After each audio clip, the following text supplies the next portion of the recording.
This week on Beacon Web News, we speak with North Adams police officers for the Cop on Top fundraiser. Then we check out Fashion Club as they prepare for their show, and we meet with a local man who donates his Christmas Village collection to the Adams Town Hall every year to be put on display. That's coming up next on Beacon Web News.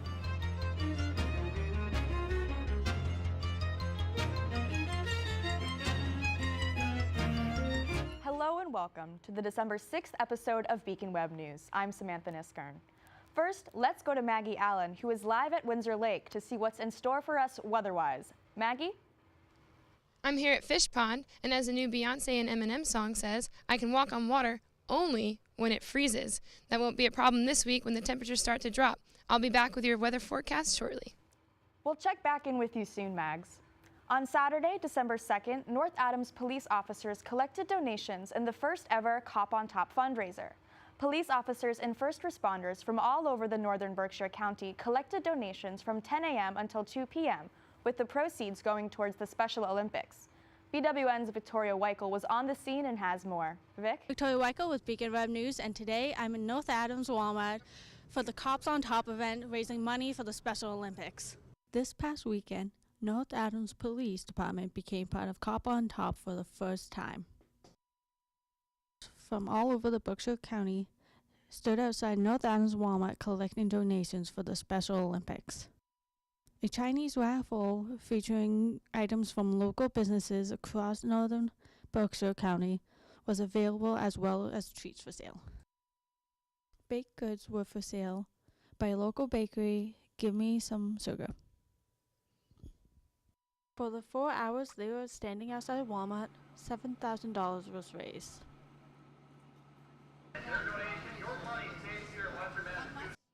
We asked volunteers what brought them here Raising today. money for the Special Olympics. I think it's a great cause. This is my first year doing the fundraiser, and I hope to raise a lot of money for the athletes. Yeah. So Officer Jason Roy from the Pittsfield Police asked me to come down and bake some goodies and help to raise some money for this cause. You see, the community really came together to donate for a good cause, and hopefully this will continue in the future. The end of the semester is quickly approaching, but there are still plenty of events to help take your mind off the stress of finals. Tomorrow night, December 7th, is the faculty staff cook-off. You can come by to enjoy the fun and friendly environment while also getting exposed to the different food recipes. The cook-off will take place in the Campus Center Marketplace from 4:30 until 6 p.m. Also coming up tomorrow, the 7th, is Fashion Club's annual show in the MCLA Design Lab on Main Street. The show will present 40 different looks designed and modeled by students. The show starts at 7 with the second show Friday at the same time. Admission is free. If you want more information, you can email Amanda Romanelli in Office 365. BWN's Karen Canella met up with Fashion Club in preparation for their show for this week's club feature. Karen? I treat you like my junior. The opals call me Luna. They're staring at my tatas. No worries, Hakuna. We had the chance to visit Fashion Club, where students were able to tell us about the club activities and exciting events that they will be hosting as the semester reaches its end. The club has been interested in getting more members to join who are interested in fashion and want to learn more. Junior Amanda Romanelli describes some of the things the club does. We've been trying to do workshops, teaching people how to sew, how to bleach, how to properly distress denim. Romanelli recommends the club to others because of how open she feels the club is. It's just kind of open and you can do anything, and we don't have a whole lot of rules, which is really great. Senior Stephanie Nieves tells us what Fashion Club is about. This is a way to actually show what you're about, not only with fashion, but your personality also. Nieves shares some of her goals for the club. We want MCLA community and people that are not members to know what Fashion Club is, so we're going to try to do more things. Members Sarah and Curvy tell us some of the fun things they do in Fashion Club. Working with all the models is fun. Seeing everybody else's looks get put together. Meeting new people. So you get to, do whatever you would like to do with your ideas. So. And you see other people's ideas, and it's pretty cool. Sophomore Preston Long shares his excitement towards the upcoming fashion show the club will be hosting, where he will model for the first time. I'm very looking forward to the show. This on the 7th and on the 8th. I think it's going to be a lot of fun. It's my first time modeling. Styles are really intricate this year. Junior Erica Lucia tells us why she joined the club. I've been trying to change my fashion up a little bit, so I decided to join Fashion Club, maybe get some good ideas. Lucia also explains what she has learned about fashion. Everybody has their own style, and even when somebody tries to style you, you still make it your own. Fashion Club welcomes more members to join the club next semester. The club does not exclude or discourage any styles, but wants unique ideas to be brought to the club. If you have no experience with fashion, EBOR members also encourage students to come and learn more. For Beacon Web News, I am Karen Canella. If you missed the Fine and Performing Arts performance of Tartuffe last weekend, you're still in luck. The remaining show times are December 8th and 9th at 8 p.m. and December 10th at 2. Tickets can be bought online at mcla.ticketleap.com.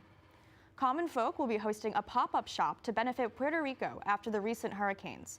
If you're looking for some last-minute holiday gifts, you can stop by to pick up art, clothing, crafts, and more. The proceeds will go to support Puerto Rico hurricane relief.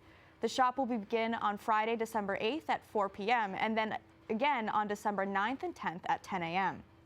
Also this Friday, Mass Mocha will have Oscar-nominated filmmaker Sam Green and Grammy-winning Kronos Quartet visiting the museum. Together, they are working on a live documentary film project called 1,000 Thoughts here. It features live music, narration, archival footage, and filmed interviews with artists such as Philip Glass, Tanya Tagaq, Wuman, and more. If you are interested in getting a glimpse at this film and enjoying a live musical performance by Kronos Quartet, get tickets at massmocha.org. The event begins at 8 p.m., but make sure to get tickets soon as seats are limited. That's not the only film being shown this Friday. In place of its regular monthly forum, the Northern Berkshire Community Coalition will show a screening of a new film about how the community has responded to the local addiction epidemic. The film was commissioned by the coalition and produced by local videographer Joe Adenitis. Following the film, a panel will discuss resources available for addiction help in the Northern Berkshire County, as well as what other resources are needed. Now, let's go to Maggie Allen with your full 7-day forecast. Maggie? I'm Maggie Allen, back in the studio for your 7-day weather forecast. Starting with Thursday, it'll be mostly cloudy with a high of 37 degrees and a low of 23. This is where we keep those cold temperatures. On Friday, the highest temperature is going to be 35 degrees with a low of 20. We'll stick around those now all weekend with temps reaching the teens on Sunday night. Monday morning wake-up call, expect a 34-degree high and a low of 23. Clouds roll in on Tuesday, reaching a low of 17, setting us up for a 60% chance of flurries on Wednesday morning, reaching a low of 6 degrees. This is when we advise people to be careful of slippery roads and sidewalks and make sure you're bundled up on your way to the library when you go study for your finals. That's your BWN 7-day weather forecast. Back to you, Sam. I can't wait to finally get some snow. MCLA's a cappella group, Allegrettos, is performing at Serenity Cafe this Saturday. There is no cover charge and food and drinks will be available for purchase. The show will begin at 7 p.m. And coming up this Saturday, the 9th, is the last Grey Comma reading of the semester. The series will conclude with featured poet Stephania Heim. The reading will take place at the MCLA Design Lab beginning at 7 p.m. And BWN visited the Adams Town Hall for the second year in a row to see the building turn into a winter wonderland. Each year, local man Dan Pachorik donates his extensive Christmas village to the town hall to be displayed for all to enjoy. You might recall this story from last year, and this year we caught up with Pachorik to see the village come to life once again. Claire? For 6 years now, a spectacular miniature winter village has been on display in the Adams Town Hall.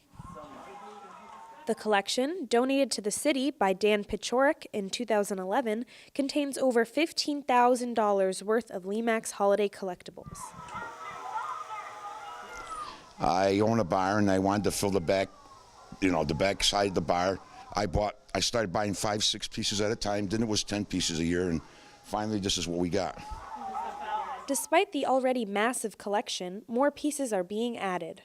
But what we do is we take out some older pieces and put in some newer pieces, but we want to more or less keep it Lemax and Hardside. That's the brand that we have.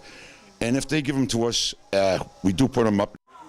The entire collection was donated in the memory of a local high school student. I donated all at once to the town, 2011. Oh, okay. In memory of Dana Labby, is a student at Hoosick Valley High School who died tragically in a car accident. So in his memory, we donated it to town. Adults and children alike all stop by to see the miniature winter wonderland. St. Jude's Hospital. Skip Harrington and Deb Dunlap, who help set up the display every year, describe their favorite parts of the collection.